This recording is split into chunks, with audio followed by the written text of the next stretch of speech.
My presentation is on gaming in China. I wanted to focus on the history of gaming in China and how its history has led to a very different gaming ecosystem compared to what we have in the US. So, the gaming industry in China started for the first time in the 1980s when China began to relax its trade restrictions and open itself up to international products. This was the first time that Chinese citizens could have easy access to video game technology and video game products. Despite this, the of video games were still quite high, and as a result, um, there are many clones on the market of video game consoles as well as rampant piracy. This is also the time when PC gaming starts to emerge in the 1980s. Later on in the 2000s, there becomes a strong stigma around playing video games. In particular, Chinese government and people are afraid that children will not focus enough on their studies and will become addicted to playing video games. As a result, in 2000, the Chinese government actually banned all consoles manufacturing and imports. And naturally, competitors of PC cafes and home PC gaming becomes much more popular.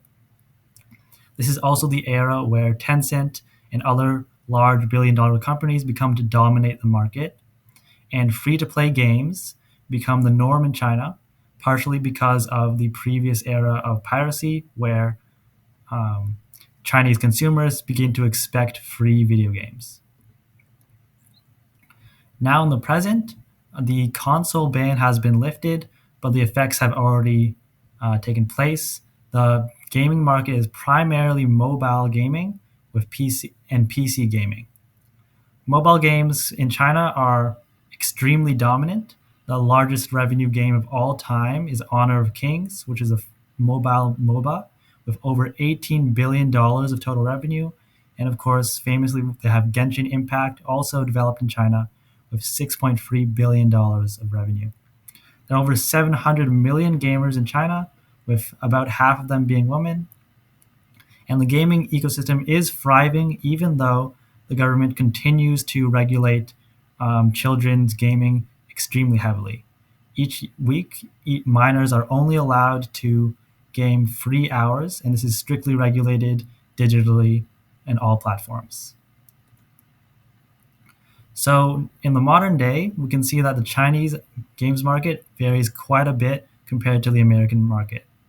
So, in China, mobile gaming takes up a much larger market share with 75% of gaming revenue coming from mobile, where in the US that it's only a little bit less than half of all revenue comes from mobile market. And in China, consoles are also much less popular, and only 15% of all Chinese gamers use consoles or play video games on consoles, whereas in the US, consoles are fairly popular with over 50% of all gamers using consoles to game.